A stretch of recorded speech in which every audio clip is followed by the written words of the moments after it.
নমস্কার।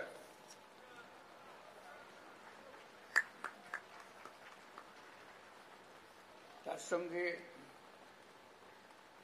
শারদীয় দুর্গাপূজার অভিনন্দন।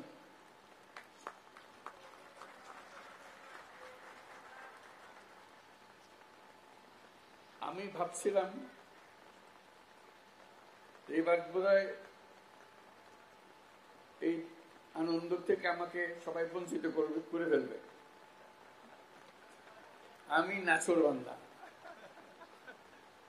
আমি বললাম যে আমি যাবই।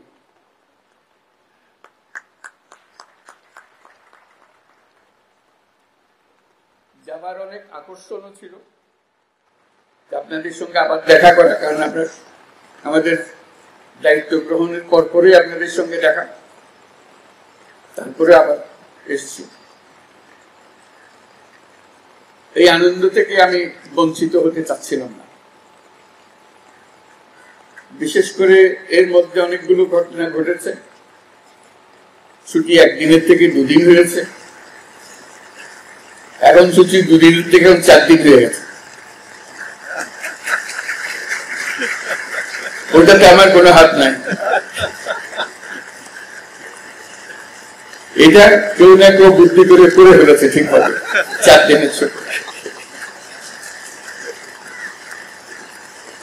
কাজে সব আনন্দ এখানে একত্র হয়ে গেছে। তা বললাম যে আমাকে বাদ দিয়ে সবাই আনন্দ করবে, এটা করতে দেবো না। আমি এটাতে শরীক হবই।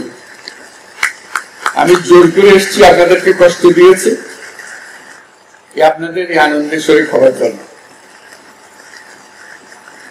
আমি থাকতে পারছি না কেন? যেহেতু একই সময় যখন দুর্গাপূজা হবে, তখন একই সময় জাতিসংঘের অধিবেশন চলবে, যেখানে সরকার প্রধান হিসেবে আমাকে উপস্থিত থাকতেই হবে। কাজে সেই কারণে আমি এদিকে আর থাকতে পারছি না। তবে ওই যে বললাম নাছোড় বাংলা, আগে থেকে গেলাম, অভিনন্দন জানিয়ে গেলাম। আবার সুযোগ করে পরবর্তীতে আরেকদিন আসবো।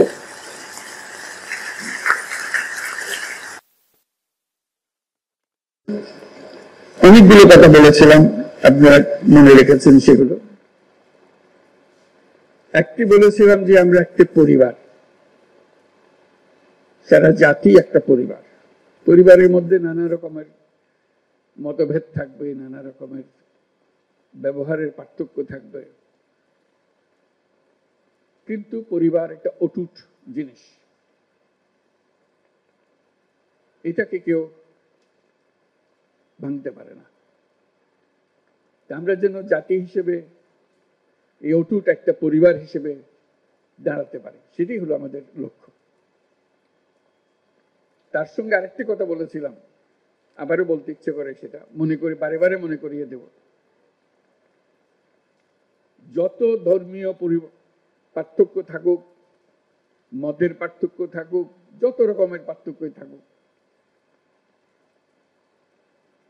রাষ্ট্র আমাদের প্রতি কোনো পার্থক্য করতে পারবে না। রাষ্ট্র দায়িত্ববদ্ধ সবাইকে সমান মর্যাদা দেওয়ার জন্য, সে যেই হোক, সে যেই ধর্মে বিশ্বাস করুক, যেই মতবাদে বিশ্বাস করুক, তার ধন অসীম ধনের অধিকারী হোক অথবা নিঃস্ব হোক, রাষ্ট্রের কাছে সে একজন নাগরিক। নাগরিকের সমস্ত অধিকার সংবিধানে লিপিবদ্ধ করা আছে। কোন সরকারের অধিকার নাই তাকে কোন জায়গা থেকে বঞ্চিত করা, ক্ষুদ্র পরিমাণে বঞ্চিত করা। কাজে আমাদেরকে ওই একটা জায়গাতে সোচ্চার হতে হবে সবসময়। আমরা পারিবারিক অন্যান্য বিষয়ে খুব সোচ্চার হয়ে যায়, মাঝে মাঝে হতে হয়, কিন্তু এটা তার চেয়ে তো বেশি যেন সোচ্চার হয় আমরা নাগরিক। আমার প্রতি কোন রকমের বৈষম্য করা যাবে না, কারণ রাষ্ট্র আমাকে নিশ্চয়তা দিয়েছে, তালিকা করে দিয়ে দিয়েছে আমার প্রাপ্য কি। কাজে যত কথাই বলি, সবচেয়ে বড় কথাটা বলবেন, আমি নাগরিক, আমাকে এই তালিকাভুক্ত সমস্ত জিনিসের অধিকার আমাকে দিতে হবে। ওইটাতে যদি না দাঁড়ান, বাকিগুলোতে বড় সুবিধা হয় না। নানা কথার মার পেছে এদিক ওদিক করে ফেলে, এটাতে এদিক ওদিক করার কোনো সুযোগ নেই। কাজে আবারও আহ্বান জানাচ্ছি, আপনাদের যত কথাই বলুন, তার মধ্যে বারে বারে বলুন যে আমি এই দেশের নাগরিক, আমার জন্য সংবিধানে দেওয়া সমস্ত নাগরিক অধিকার নিশ্চিত করতে হবে। এই অধিকার, এইসব অধিকার থেকে এখন আমি বঞ্চিত, এগুলো আমাকে দিতে হবে। তখন আপনি সঙ্গী সাথী সবাইকে পাবেন, সারা দেশের মানুষ একসঙ্গে থাকবে, কারণ সবারই একই সমস্যা, তার নাগরিক অধিকার প্রতিষ্ঠা করা।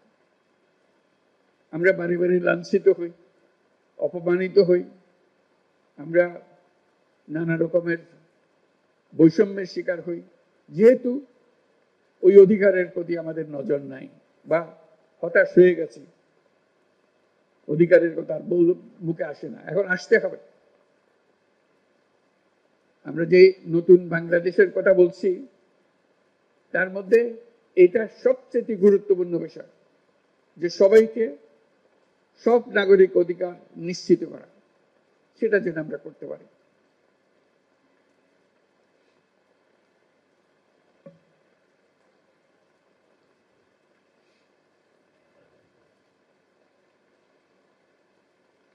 আরেকটা কথা বলেছিলাম, এখানে উল্লেখ হয়েছে যে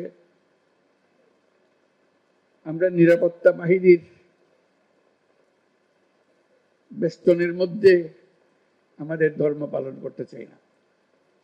আমরা নাগরিক হিসেবে মুক্তভাবে যার যার ধর্ম পালন করতে চাই, এই অধিকার আমাদের নিশ্চিত করতে হবে। আমরা আইন শৃঙ্খলা বাহিনী, নিরাপত্তা বাহিনী সবার প্রতি ধন্যবাদ জানাই, তারা তাদের ভূমিকা পালন করার জন্য। কিন্তু আমরা এমন একটা দেশ বানাতে চাই যেখানে এরকম নিরাপত্তা বাহিনীর বেষ্টিত হয়ে ধর্ম পালন করা একটা হাস্যকর জিনিস হয়। এটা কি কথা হলো?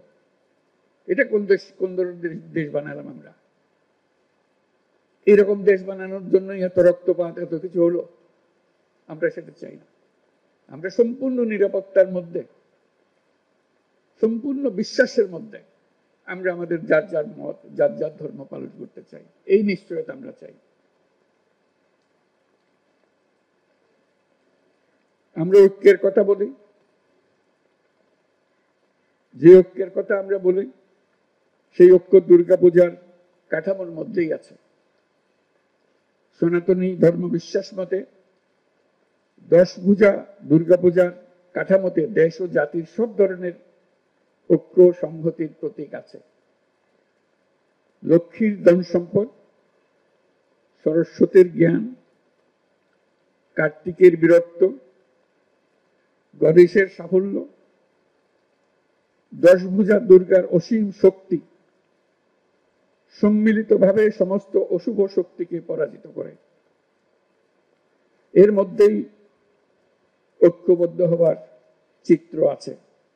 জ্ঞান নিয়ে, সম্পদ নিয়ে, শক্তি নিয়ে, সবাই যার যার শক্তি নিয়ে ঐক্যবদ্ধ হলে আমরা সব অশুভ শক্তিকে পরাজিত করতে পারব।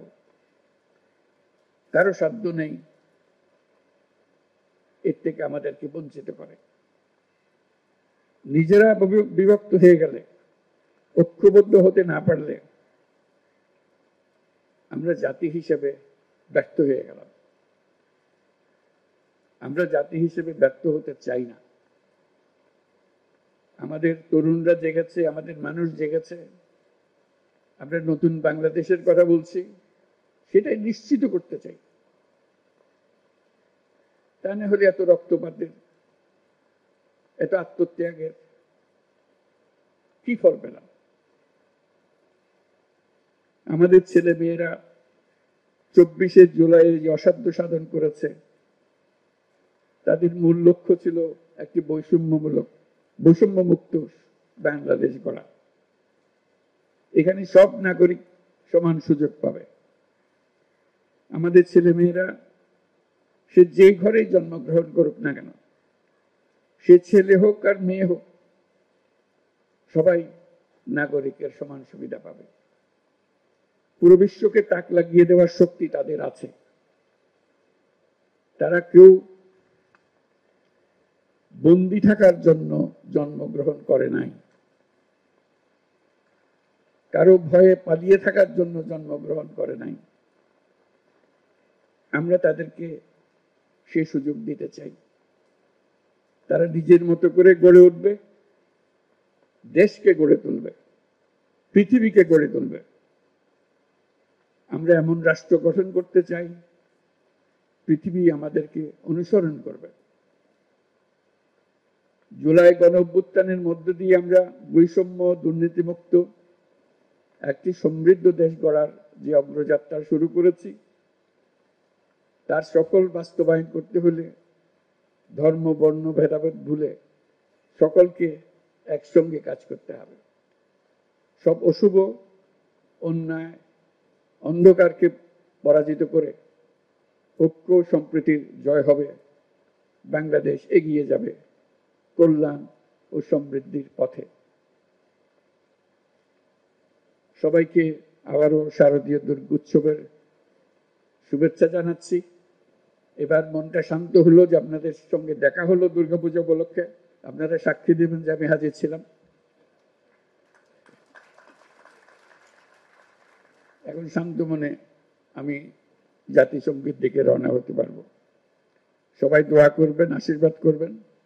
নমস্কার, ধন্যবাদ।